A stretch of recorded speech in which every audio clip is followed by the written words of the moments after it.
So yun guys, welcome back ulit sa ating channel. So kung mapapansin niyo meron tayong starter ng sasakyan dito. So starter ito ng Jeep ko, yung XLT.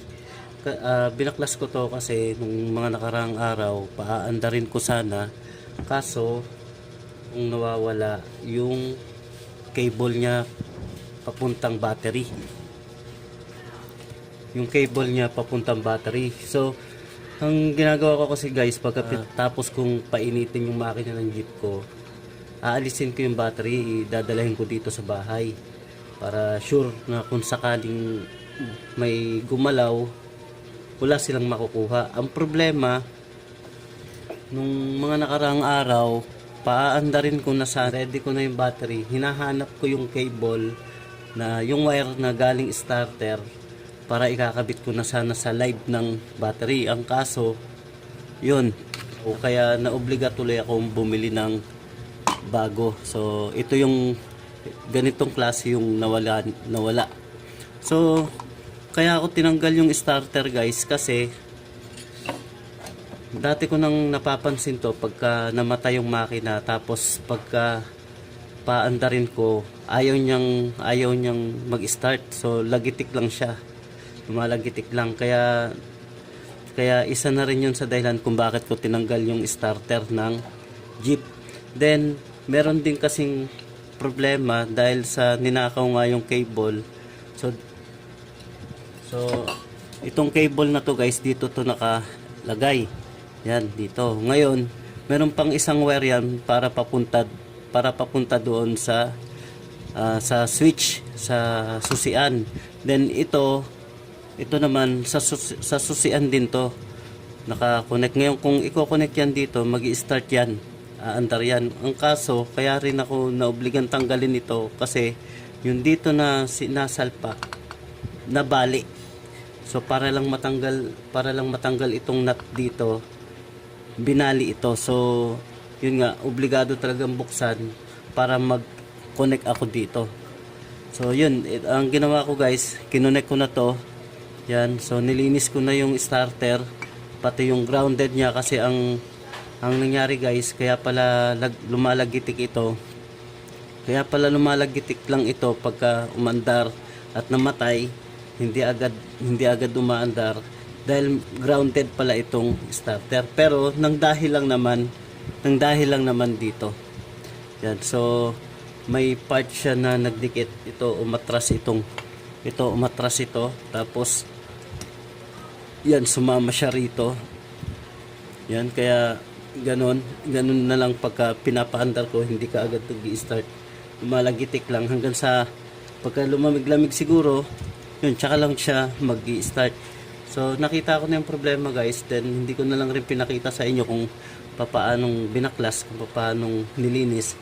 So ipapakita ko na lang sa inyo guys kung papaano yung pag-assemble ng starter. Yung makina nga pala ng Jeep ko ng XLT C190 is Isuzu siya guys. Yan. Ito guys, nilinis ko na rin to. Yan.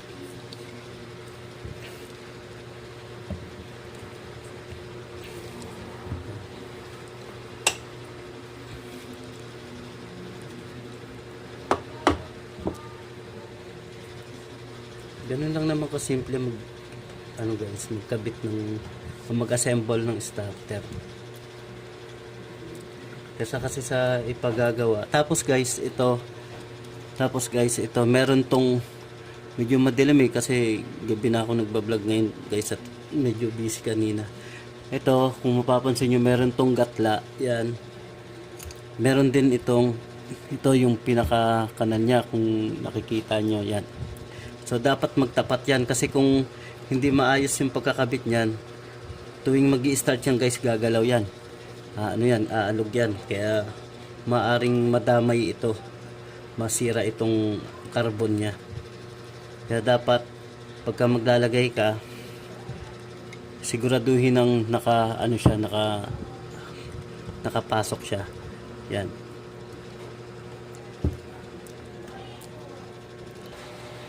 Yan guys, maliwanag na. Medyo binago ko yung position ng camera at saka yung ilaw. So yan, pagka naikabit na yan guys, yan yung gatla niya. Kuha tayo ng flat screw. Yan. Tapos ito, dapat ikabit muna yung mga carbon niya. Yan, susungkitin lang naman ng flat screw yan. Yan. Yan, ganyan lang yan, tapos ipapasok.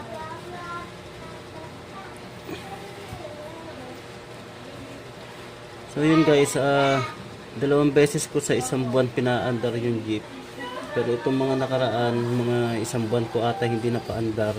Doon ata ako na tsempuhan. Na siguro may nagmamatsyag na talaga na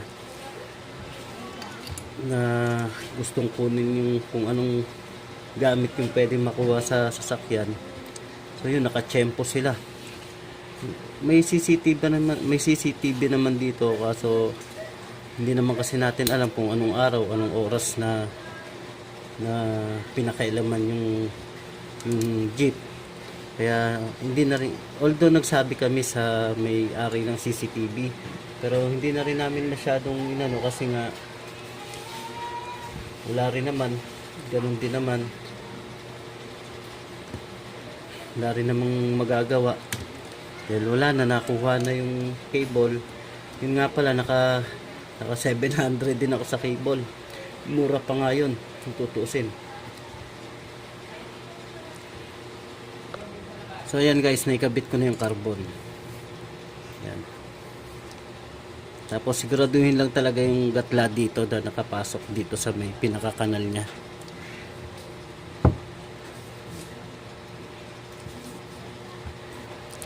So yun, nilagyan ko nga muna pala guys ng ano rito, ng tape, kasi medyo nakalabas yung wire niya rito. Baka dumikit dito pagka dumikit kasi dito, magkakaroon na naman ng ground. Pwede nang ikabit yan guys.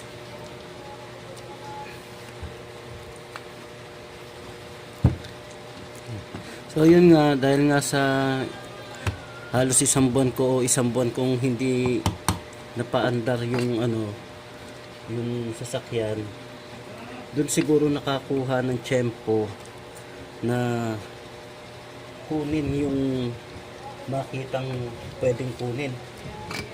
Makita nyo pwedeng kunin doon.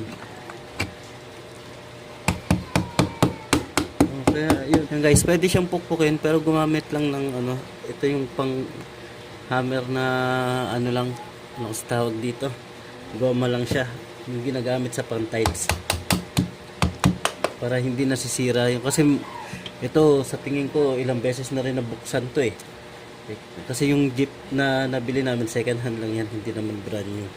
So yan, may mga tama na siya sa kanto-kanto, hindi masyado naingatan ng mga gumagawa. So yan, pagka binolt ito, uusog to, bababa na yan dyan. Yan.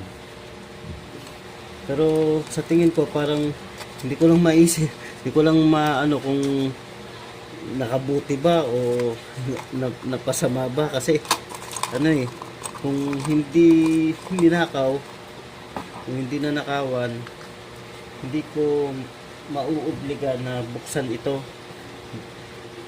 Tsaka hindi ko ma-check kung ano yung problema ng starter, kasi nga napapaandar naman.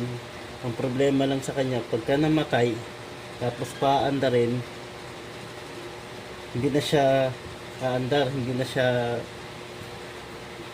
mag-i-start. So lagitik na lang yung maririnig. Pero pagka medyo lumamig-lamig na, yun, tsaka lang siya aandar.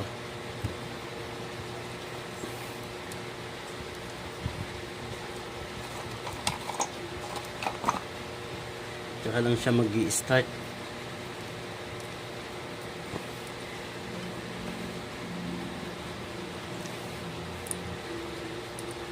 Sa sa pag-assemble naman ng starter, hindi naman na rin bago sa akin.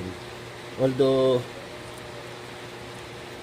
first time kong nagbukas, kasi nung kabataan ko pa, yung tatay ko mahilig din sa kalikot ng gamit. Yung mga nakikita ko, may experience na rin sa ganitong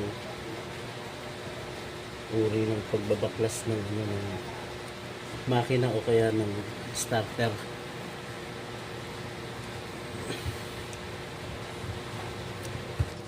So yan. Then kailangan i-check lagi kasi may bulitas to dito sa ano, baka mamaya pagkalagay mahulog dito.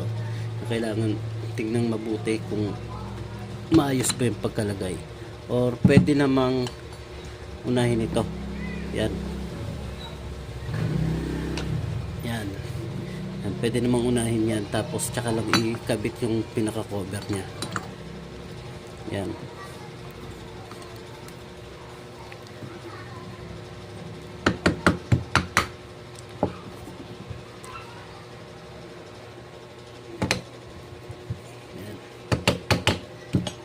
Pwede na ikabit yung mga tornilyo, guys.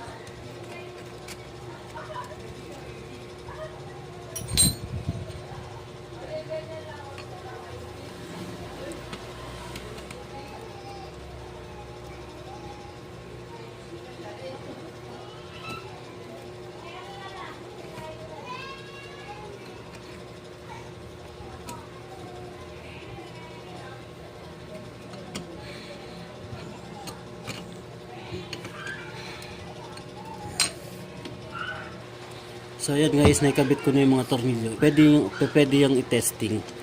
Yan. Pagka umikot yan, ibig sabihin good yan. Kasi pagka hindi umikot ito, naka-stuck yung pinaka motor nya, yung pinaka dynamo nya. Kaya kailangan swabe siyang although mabigat, pero kailangan naiikot ito. Yan. So okay na. Testing ko muna, guys. Kakabit ko lang yung wire.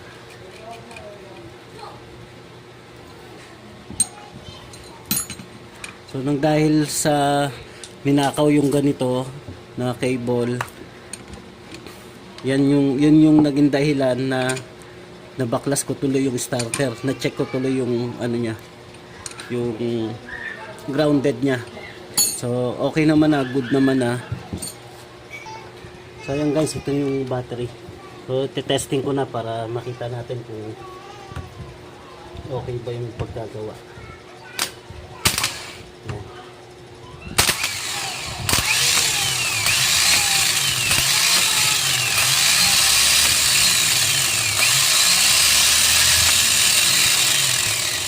So ayan guys, okay.